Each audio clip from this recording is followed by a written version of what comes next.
I was looking at the inbox last week, and I was trying, based on a couple of your efforts, to be sucked into a G5 Power 5 debate.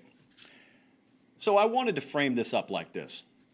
The whole G5 Power 5 debate, what does it consist of? Because I think it's gotten a lot of minutia thrown in, and like it's so nebulous. The G5 Power 5 debate, what are we even talking about? So what is it? I'm asking you, actually, as I sort of, in a roundabout way, state what it is to me. What is the G5 Power 5 debate?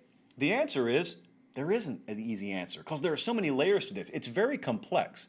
Very rarely are these sorts of overarching, broad, debatable issues in college football summed up in one sentence.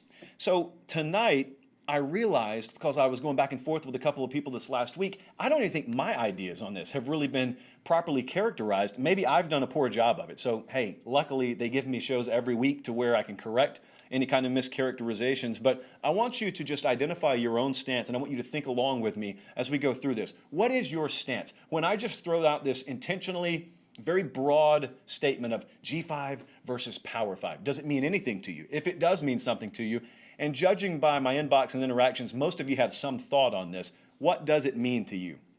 So here's what I got drawn into. I was drawn into a debate between two people. It was on Twitter, and you guys were debating back and forth about Power 5, G5, and so someone was trashing G5 collectively, not even on a specific lane, just trashing G5 teams as being lesser than across the board. And so they thought I was going to agree with them. Well, I don't agree with that. And so I had to burst someone's bubble. But then I realized, wait a second, why did this person even think I was going to agree with that? And then it occurred to me that maybe there's a little bit of a stereotype about me when it comes to G5 programs that's not necessarily true. But the reason it's probably a semi-widely held stereotype about me is because I've given you some reason to think that, and I know where it came from. It came from my statements about the playoff in years past. So here's what I have done in the past. I have taken a principled stance, not against any one team, but against collectively G5 programs making the college football playoff. It's never had anything to do with the quality of a given team. It's always been about what I believe to be, or should be rather, a prerequisite on the minimum baseline strength of schedule you should have to play to make the playoff. So even if you're the Tampa Bay Buccaneers, if you don't play a strong enough schedule, I don't think you should belong in the college football playoff, even though obviously you'd be good enough. So it's never been about the quality of team. But now that we get there, it's like a domino effect. And once you state that one thing about G5, then people think, oh, you just think G5 programs suck. You think they're inferior. You think they should never belong in the same sentence. No, that's not what I think at all. So here is very commonly what is talked about when it's this whole P5, G5 thing. Group of 5 programs and fans of those programs, they think that they are not given a fair shot at the table. They think that if they were to only be given a chance, you know, the best team in any given year, if they were to be given a chance, if it's Central Florida or Memphis or Boise back in the day in the college football playoff, that they would make good on that, and they would then prove to the world rather that they belong. Okay, that's never been my stance because I've never doubted that they could win in a one-game scenario. My whole beef, again, has been what kind of challenge did you have to overcome to get there? So I'm kind of detached from the way a lot of people think on that. But as for the Power 5 train of thought, a lot of it is, just like I said, you guys don't play a tough enough schedule. You know, I got Texas A&M over here playing more top 20 programs in the span of a month than you may play in 5 years. Like, don't come to me with this. And so, like, I get both sides of the equation. But there are layers.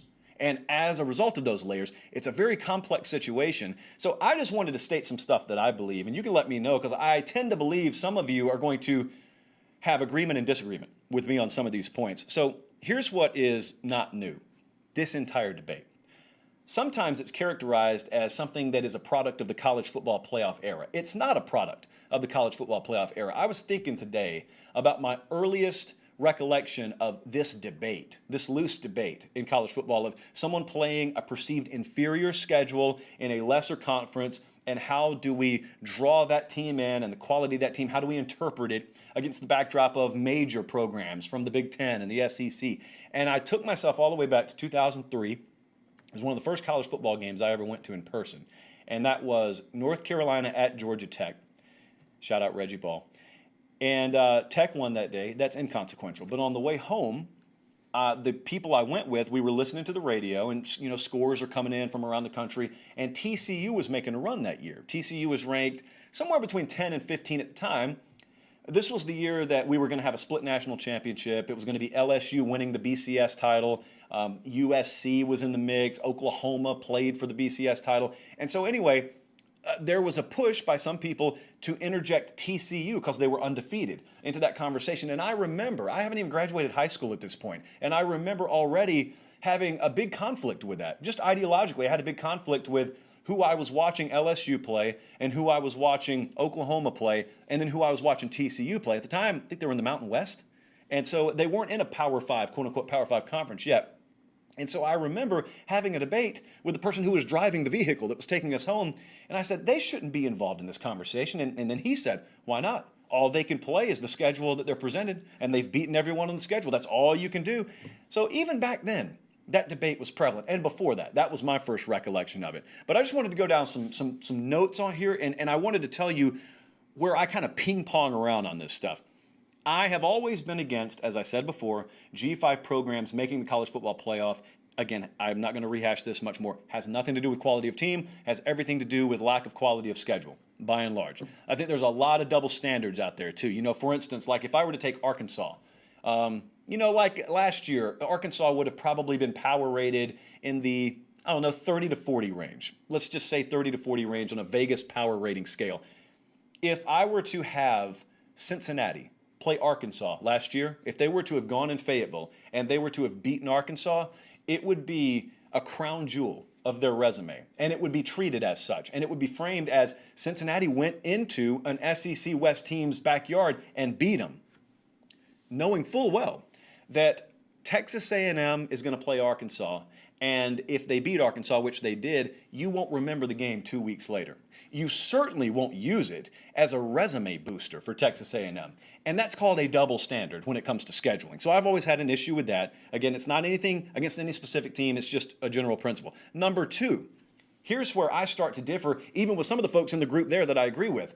I'm not this big believer of P5 is greater than G5, period, end of sentence. There's heavy overlap. The top of G5 has heavy overlap. And I'm not just talking about, well, you know, the best 2 or 3 teams at the G5 level are probably better than the number 128, number 129. No, the best teams at the G5 level are top 20 programs, top 20, top 15 teams any given year comfortably, maybe better than that. I've never debated that and never will debate that. Side note, I think one of the biggest battles that you could start to see, especially from the American Athletic Conference's point of view, the AAC, moving forward, is that perception that they are the best of the G5, and then that means that the worst of the P5 is still automatically a rung up on the ladder. I don't know that that's true. I've told you before, and I will reiterate, I could strongly make the argument. If we were in debate class and you told me I had to take this argument, I could strongly make the argument that the top, or just the AAC in general, is better top to bottom than the Pac-12 right now. That's the battle they should be fighting. That's the battle you guys should be fighting. TV contracts have had a massive impact on this. I think the most glaring example that I remember in recent memory is from last year, week 1. Louisiana goes into Iowa State, and they beat Iowa State. They beat them soundly. They were the better team. They looked better. Their roster looked better. And so everyone looked at that, and they said, wait a minute, this wasn't some also-ran. Like Coastal Carolina beat Kansas, but I mean, Kansas is horrible. Iowa State ended up winning the Fiesta Bowl. Iowa State was in the Big 12 championship game. And yet a team from down south in the G5 ranks comes up there and beats them. How did that happen? And it wasn't flukish. Nothing felt flukish about it. They dominated. I mean, they owned the game. They looked better. Their roster looked superior. How did that happen? Well, the way it happened is because their roster was superior. Your eyes didn't play tricks on you. So how could that be? How could it be that a G5 program in Louisiana goes to play the eventual Fiesta Bowl champion in the Big 12, and not only do they pull off an upset, they pull off an upset that doesn't even really look like it was an upset, as it turns out.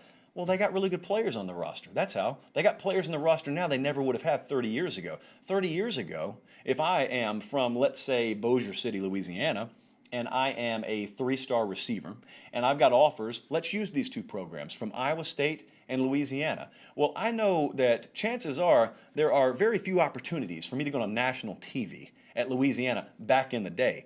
Today, the Sun Belt and the American and Conference, they all have national TV deals.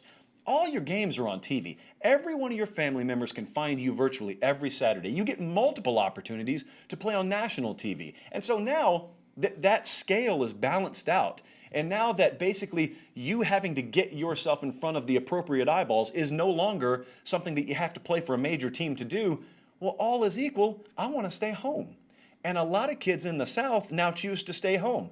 And guess where Central Florida is located? Guess where Louisiana is located? And Memphis and Houston. Guess where these programs are located? So they're just really beneficiaries right now and moving forward of the natural changes in tendency within the TV contract world that is bled down to what a roster looks like of the G5 level. And also, as I said, to wrap this up, the next perceptional battle is not, okay, well, how can we get Power 6 to trend? How can we get that idea to trend? You don't.